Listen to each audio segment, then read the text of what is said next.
Bom dia, boa tarde, boa noite, pessoal. Tudo bem com vocês? Meu nome é Maria Luísa, sou professora aqui do Dedicação Delta e hoje nós vamos estudar juntos os posicionamentos do STF e do STJ que trouxeram aí a execução provisória da pena no caso de condenações pelo Tribunal do Júri. Parece que agora há uma pacificação desse entendimento nas cortes, né? E aí a gente vai estudar e atualizar o nosso material com esse tema que, sem dúvida, vai cair muito em prova a partir de agora.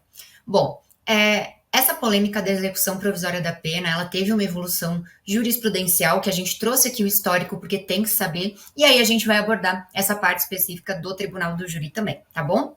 Então, iniciando aqui, só para a gente dar uma relembrada, essa polêmica começou com o artigo 492, que trouxe que nos casos de condenação por pena igual ou superior a 15 anos de reclusão, nos casos incabíveis ali do rito do tribunal do júri, então que são os crimes dolosos contra a vida, consumados ou tentados, a execução provisória da pena já após o julgamento. Então, não é necessário esperar o trânsito em julgado da sentença condenatória. Nos casos desse quantum de pena, o réu ali ele já teria que ser submetido à prisão, salvo o que, em hipóteses excepcionais, foi ressalvado ali no parágrafo 3º, que é deixar de autorizar a execução provisória das penas se houver alguma questão substancial cuja resolução pelo tribunal a qual competir o julgamento possa plausivelmente levar à revisão da condenação.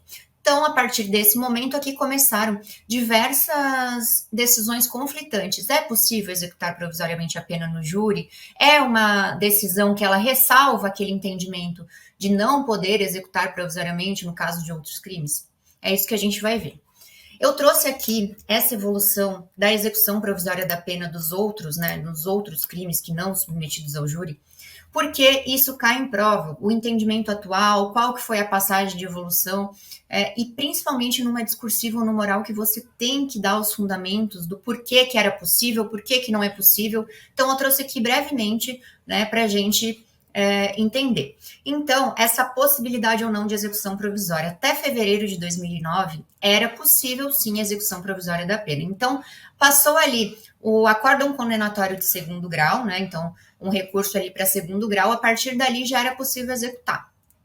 Num segundo período, então, ali a partir de 2016, houve uma mudança de entendimento pela impossibilidade.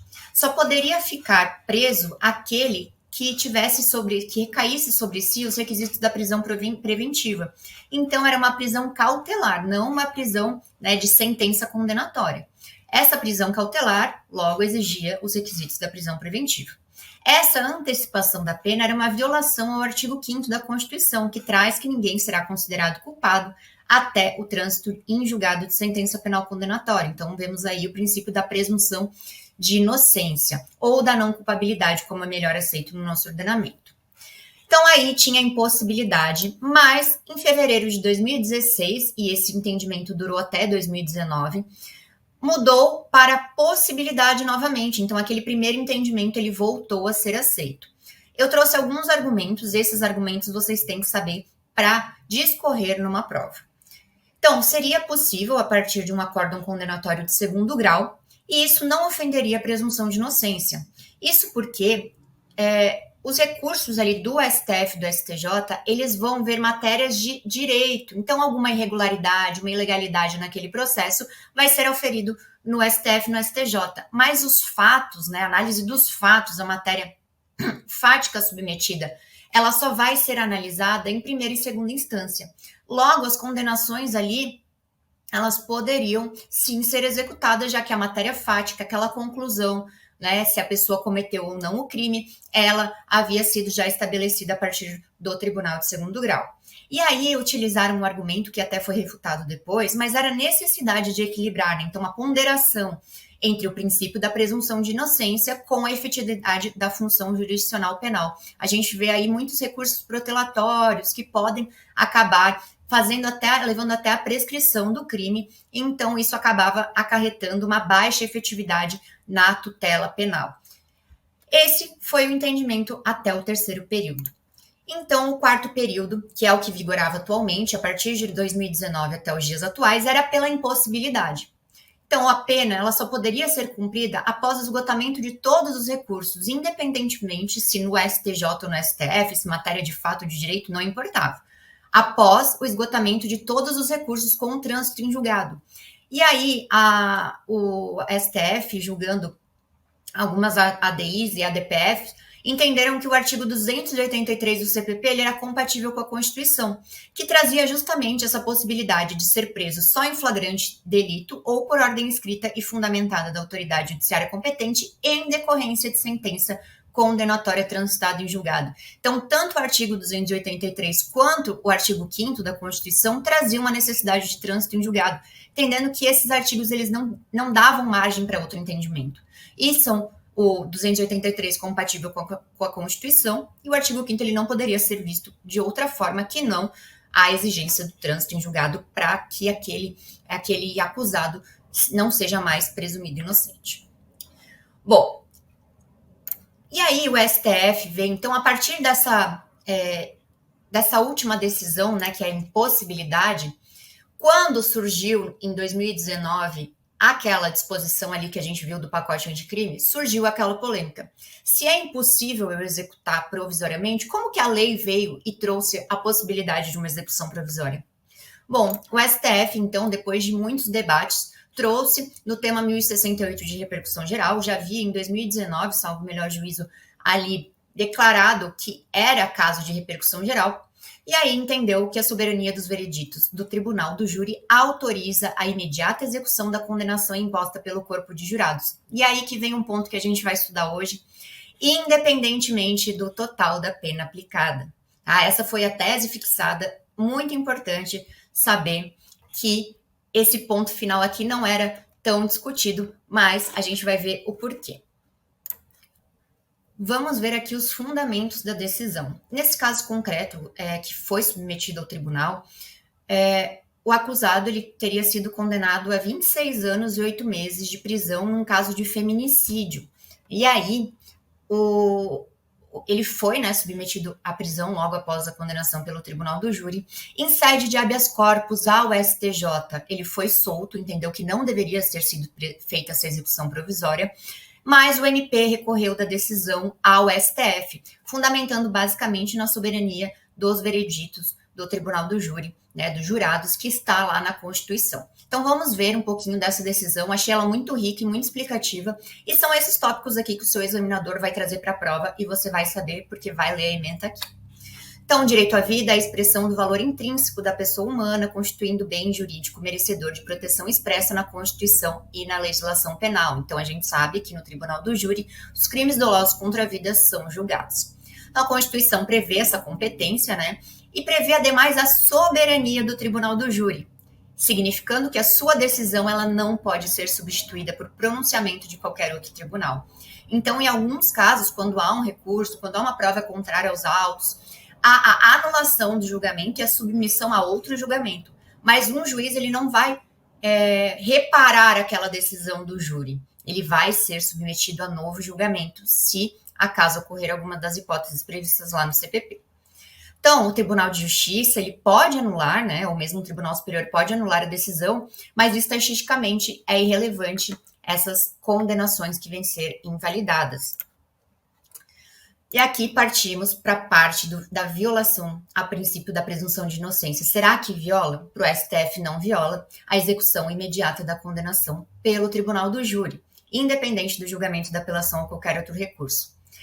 É justamente o que foi falado antes. Então, diferentemente dos outros crimes, que pode haver uma revisão por instância superior, aqui no júri, o tribunal ele não tem a competência, ele não pode reformar a decisão do júri, porque a decisão é soberana.